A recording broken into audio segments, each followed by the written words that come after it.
Sri Kuberan TV நேயர்கள் அனைவருக்கும் உங்கள் நலம் விரும்பி ஆஸ்ட்ரோ ராஜகுமாரியின் இனிய வணக்கம். குபேரன் அருளிலும் அஷ்ட ஐஸ்வர்யங்களும் உங்கள் இல்லங்களில் நிரம்பி வழிவதற்கு குபேரன் துணையுடன் நீங்கள் எல்லோரும் இன்புற்று இருக்க வேண்டும் என்று நானும் குபேரனையும் மகாலட்சுமியையும் வேண்டி வணங்கிக் கொள்கிறேன். இன்று நாம் நவம்பர் மாதத்துடைய ராசி பலனை பார்க்க போகிறோம். 12 ராசிக்கு நவம்பர் மாதத்தில் ரொம்ப விசேஷமாக நடக்கக்கூடியது என்ன அப்படின்னா, சூரிய பகவான் நீச்ச வீட்டில் இருந்து உச்சத்தை நோக்கி தன்னுடைய பயணத்தை மேற்கொள்கிறார். துலா ராசியில் இருந்து விருச்சிக ராசிக்கு பயணிக்க போகிறார். இது ஒன்று. ரெண்டாவது, புதன் பகவான் துலாம் விருச்சிகம் 2 இடத்துல நிற்க போகிறாரு. மூன்றாவது ஒரு பெரிய ஒன்று என்ன நடக்க போகுது அப்படின்னா, குரு பகவான் வக்கர நிவர்த்தி அடைகிறாரு. அடைஞ்சிட்டு அவர் பெயர்ச்சியும் ஆக போகிறாரு. அது ஒரு பெரிய விசேஷம். திருக்கணித பிரகாரம் அவர் பெயர்ச்சி ஆக போகிறாரு. அப்படி இருக்கக்கூடிய இந்த நிலையில் மாத கிரகங்கள் என்று சொல்லக்கூடிய சூரியன், சுக்கிரன், புதன், செவ்வாய் இவர்கள் என்ன பலனை நமக்கு தரப்போகிறாங்க. வருட கிரகம் என்று சொல்லக்கூடிய குரு, சனி, ராகு, கேது, தினக்கிரகம் என்று சொல்லக்கூடிய சந்திரன் இவர்கள் எல்லோரும் இணைந்து நமக்கு இந்த நவம்பர் மாதத்தில் என்னென்ன பலன் கொடுக்க போகிறாங்க. ஏன்னா ஒரு குரு பெயர்ச்சி வருது அப்படின்னாலே நம்ம ரொம்ப ஆர்வ கோளரமாக ஒரு பெயர்ச்சி வரும் பொழுது நமக்கு வேறு ஒரு நல்ல பலன். ஏன்னா குரு பலம் வருது இல்லையா, அதை நம்ம பார்க்கணும் இல்லையா, அதுக்காக உள்ள ஒரு மாதமாக இதை எடுத்துக்கிட்டு குரு பெயர்ச்சி தனியாக தர்றோம். சரி, நம்ம பரிகாரம் எனக்கு இதெல்லாம் கஷ்டமாக இருக்குது அப்படின்லாம் நீங்கள் சொல்லும் பொழுது ஒன்று புரிஞ்சுக்கிங்க. கோச்சாரத்தில் கிரகங்கள் உங்களுக்கு ஒரு 30% பலன் தரும். ஏன் தெரியுமா? நான் பிறக்கும் பொழுதே என் கர்மாவை வைத்து என் ஜாதகம் எனக்கு நிர்ணயிக்கப்பட்டிருக்குது. நான் இப்படி இருப்பேன். இந்த அம்மா அப்பா, இந்த அக்கா தங்கச்சி, இந்த வயசில் கல்யாணம் ஆகும், இந்த வயசில் குழந்தை பிறக்கும், நான் இப்படி கஷ்டப்படுவேன், இந்த வயசில் நான் இறப்பேங்கிறது ஆல்ரெடி பிரம்மா சிப்பை வச்சு கீழே நம்மளை படைக்க வச்சுட்டாரு. நம்ம கர்மா பேஸில். கர்மா என்பது நம்மளுடைய செயல். நம்ம போன ஜென்மத்தில் என்ன செயல் பண்ணியிருக்கோமோ குருவின் வழியாக வந்து, பிரம்மா வழியாக வந்து நம்ம இந்த அம்மா அப்பாவுக்கு நம்ம பிறந்திருக்கிறோம். ஒன்று. ரெண்டாவது ஒரு விஷயம், இந்த தசாபுத்திகள் மோசமாகவே இருந்தாலும் கூட இந்த கோச்சார கிரகங்கள் ஓரளவுக்கு நல்ல பலனை கொடுத்தது அப்படின்னா கொஞ்சம் சுகத்தை நம்ம அனுபவிக்க முடியும். இதுதான் கோச்சாரத்துடைய ராசி பலனுடைய பலன். ஒன்று, எனக்கு ஏன் நடக்கலை அப்படின்னா, நல்லது எதுவும் நடக்கலைன்னா தசாபுத்தி அங்கே மோசமாக இருக்கும். இல்லைங்க நீங்கள் சொன்ன மாதிரியே நடக்குது அப்படின்னா தசாபுத்திகளோடு சேர்ந்து இணைந்து இந்த கோச்சாரம் வேலை செய்யுதுன்னு அர்த்தம். நான் ரொம்ப நல்லா இருக்கேன் அப்படின்னா தசாபுத்தியும் ஓகே, சூப்பர், கோச்சாரமும் சூப்பராக இருந்து எனக்கு பலன் கொடுக்குதுன்னு அர்த்தம். முதல்ல இதை புரிஞ்சுக்கணும். ஒன்று. ரெண்டாவது ஒரு விஷயம், இந்த மாத கிரகங்களை வைத்து வருட கிரகங்களை வைத்து தான் நம்ம வந்து ஒரு பலன் வந்து எடுக்க முடியும். ஏன்னா ஒவ்வொருத்தருக்கும் ஜாதகங்கள் வேறவாக இருக்கும். இரட்டை பிறந்த குழந்தைகளுக்கு கூட வேற இருக்கும். ஏன்னா ஓரை மாறுபடும். ஒரு குழந்தைக்கு இன்னொருத்த குழந்தைக்கும் நம்ம டிஸ்டன்ஸ் எப்படி பார்த்தாலும் ஒரு 5-10 நிமிஷம் தேவைப்படும். அப்போ அந்த லக்னம்ங்கிறது 4 நிமிஷத்துக்கு ஒரு திருப்பம் மாறிக்கிட்டே இருக்கும். லக்னத்துக்குள்ளே அந்த புள்ளி மாறும் பொழுது லக்னத்தினுடைய புள்ளி மாறுபடும், அந்த அச்சாணி மாறுபடும். ஒரு தாய் வயிற்றிலேயே பிறந்த இரட்டை குழந்தைகளுக்கே இந்த தன்மை அப்படின்னா, பல கோடி மக்கள் வசிக்கக்கூடிய இந்த நாட்டில் நம்ம தனித்தனியாக எடுத்து ஒருத்தருக்கு சொல்லணும் அப்படின்னா கோச்சார பலன்களை இப்படி தான் எடுத்து சொல்ல முடியும் யாராலையும். இல்லை தசாபுத்திகளோட ஒன்றி நம்ம ஜாதகம் பார்க்கும் பொழுது கோச்சார நிலைப்பாடுகள் என்ன ஏதுன்னு கேட்டு அதுக்கு தகுந்த மாதிரி நம்ம முடிவு எடுத்துக்கலாம். சரிங்களா? சரி, அப்படி இருக்கும் பொழுது நீங்கள் பரிகாரம் அப்படின்னு கேட்டிங்க அப்படின்னா, அந்தந்த மாதத்திலேயே வரக்கூடிய அந்த விஷாக்கள், அந்த விசேஷமாக இருக்கக்கூடிய பண்டிகை இவற்றையெல்லாம் நீங்கள் வந்து பண்ணினீங்கனாலே போதும். வேறு வெளியில் போய் எங்கேயும் அந்த சாமி இந்த சாமி எந்த சாமியும் நீங்கள் வந்து வணங்க வேண்டாம்.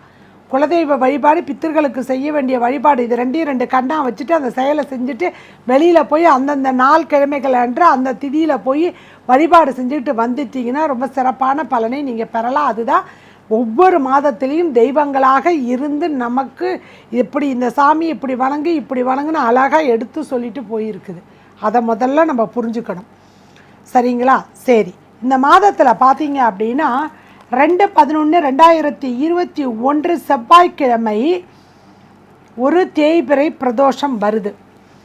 அதே மாதிரி அடுத்த பிரதோஷமும் பார்த்தீங்க அப்படின்னா ரொம்ப விசேஷமாக இருக்கக்கூடிய அந்த பிரதோஷம், அதுவும் செவ்வாய்க்கிழமை 16/11/2021 வருது.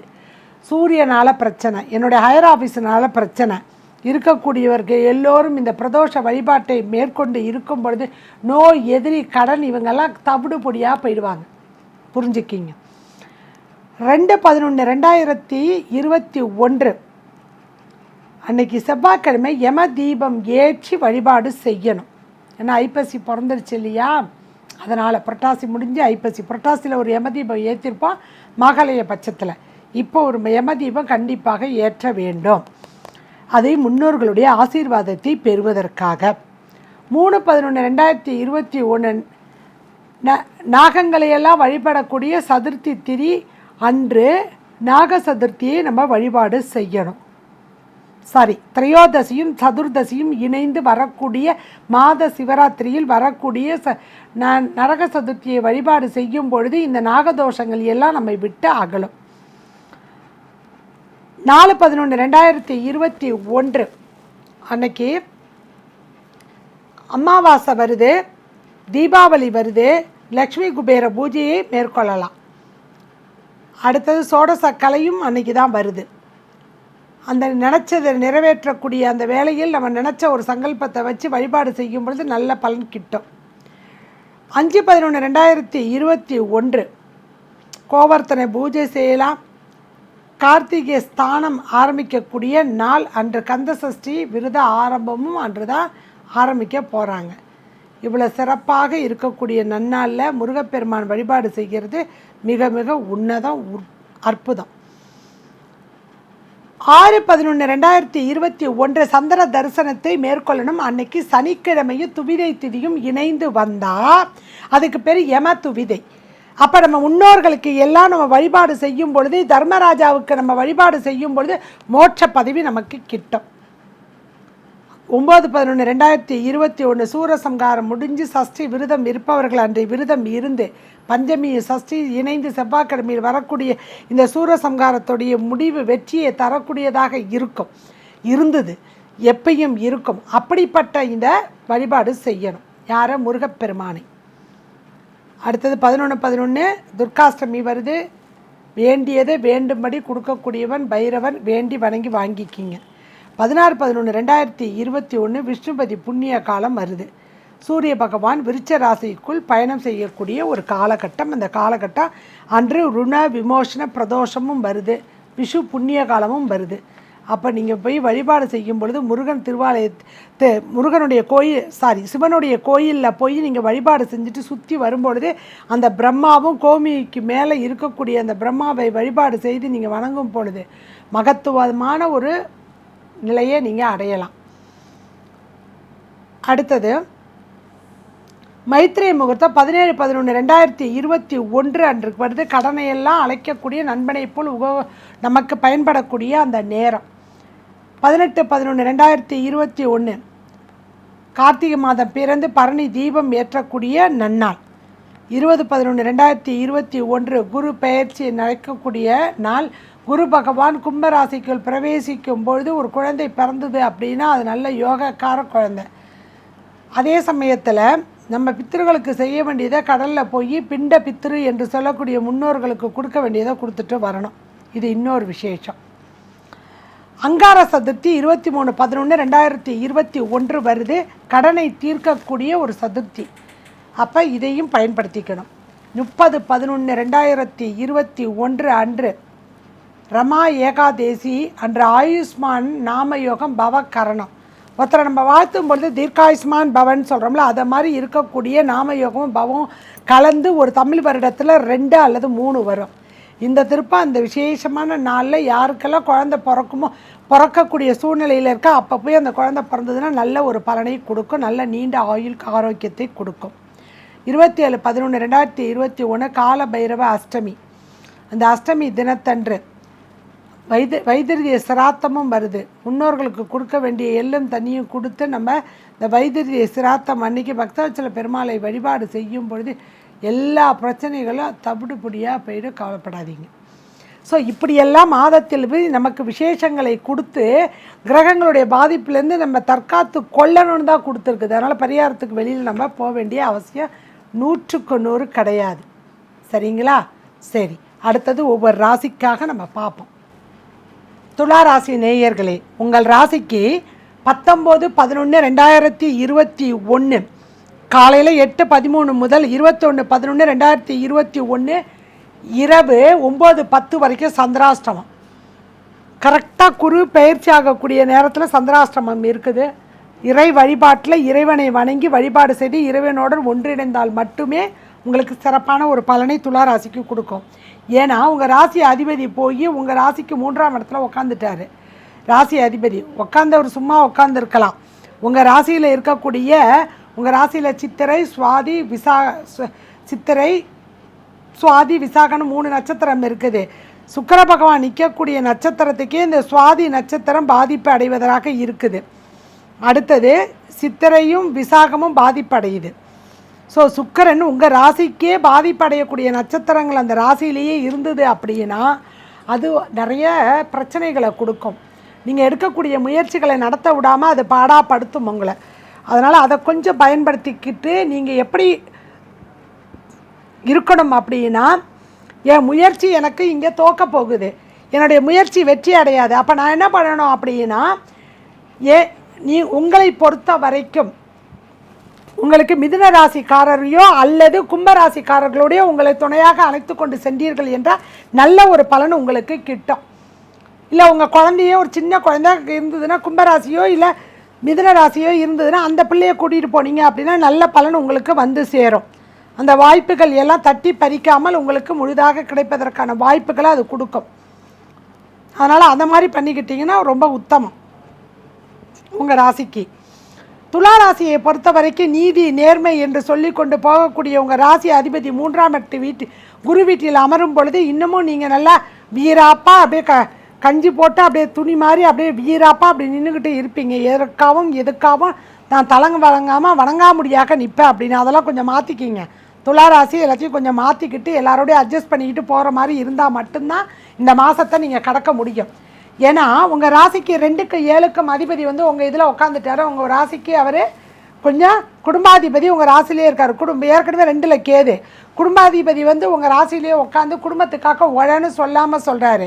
உங்கள் ராசியில் உச்சமாகக்கூடிய சனி பகவான் போய் 4க்கு 5க்கும் அதிபதி சுகஸ்தானத்தில் உட்காந்து சுகத்தை எல்லாம் விட்டுட்டு உழைப்பை மட்டுமே மேற்கொள்ள அப்படின்னு சனி வந்து எடுத்து உரைக்கிறாரு. சனி இந்த கர்மாவை அடித்து சொல்லக்கூடியவர். அடுத்தது 11ஆம் அதிபதி லாபாதிபதி உங்கள் ராசியில் வந்து நீச்சம் ஆகிட்டார். அப்போ லாப தடைகள் உண்டு. லாப தடை தான் இருக்குது. லாபம் வந்துக்கிட்டு இருக்க லாப தடை தான் வந்து சேரும். புதன் பகவான் 9க்கும் 12க்கும் அதிபதி உங்கள் ராசியிலே வந்து உட்காந்துருக்காரு. இந்த புதன் பகவான் உட்காரக்கூடிய இந்த ராசியில் பார்த்தீங்க அப்படின்னா புத்தி காரகன் வந்து உங்கள் ராசியிலக்கு விரயத்தில் உட்காந்துட்டு உங்கள் ராசியில் அவர் உட்காருவார். புதன் பகவான் 20/11க்கு அப்புறம் அப்படி உட்காரக்கூடிய இந்த புதன் பகவான் உங்களுக்கு உங்கள் புத்தி தடுமாற்றத்தை கொடுப்பார். ஏன்னா அவனே விரையாதிபதி. புத்தி தடுமாற்றத்தை கொடுப்பார். இப்படி பண்ணலாமா அப்படி பண்ணலாமான்னு ஒரு முடிவெடுக்க முடியாத ஒரு தன்மையை ஏற்படுத்தி கொடுத்துருவார். அதனால் பெருமாள் வழிபாட்டை மேற்கொள்வது மிக மிக உத்தமம். யோக நரசிம்மர் வழிபாடு மிக மிக மிக மிக முக்கியம். இதை 2ஐயும் நீங்கள் மேற்கொள்ளும் பொழுது தான் உங்களுக்கு ஒரு நல்ல பலனையே இங்கே கிரகங்கள் கொடுக்கும். அதை நீங்கள் பயன்படுத்திக்கிங்க. அடுத்தது இந்த மாதத்தில் நடைபெறக்கூடிய பிரதோஷ தினத்தன்று அம்பிகையை வழிபாடு செஞ்சுட்டு நந்தியம்பெருமாளை வழிபாடு செய்து அதுக்கப்புறம் சிவபெருமானை வழிபாடு செஞ்சிங்கன்னா மட்டும்தான் நீங்கள் உங்கள் குடும்பத்தை காப்பாற்றிக்க முடியும். அதை முதல்ல புரிஞ்சுக்கிங்க. சரிங்களா?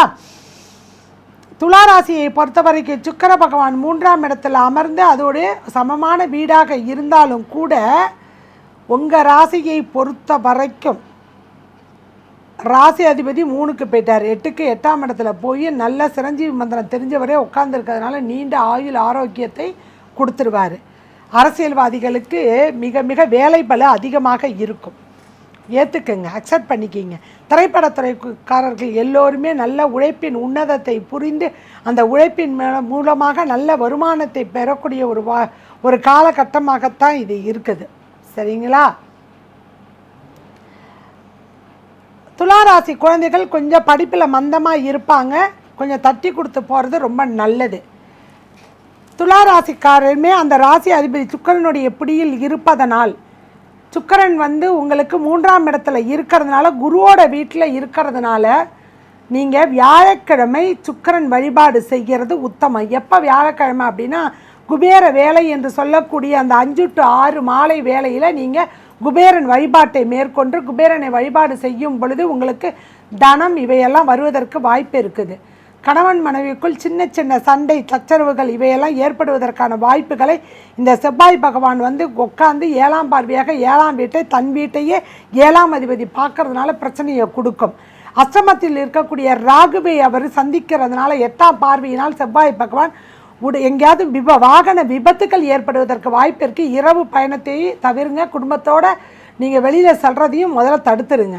அப்படி தடுத்தீங்கன்னா மட்டும்தான் இப்போ நீங்கள் உங்களை திறம்பட உங்களை வேலை செய்ய முடியும், உங்களால் மற்றதில் கான்சன்ட்ரேஷன் பண்ண முடியும். இதை பயன்படுத்தி இறை வழிபாட்டோடு இந்த மாதம் என்னென்னலாம் வருது அப்படின்னு உங்களுக்கு தெளிவாக நான் கொடுத்துட்டேன் வீடியோ முன்னாடி.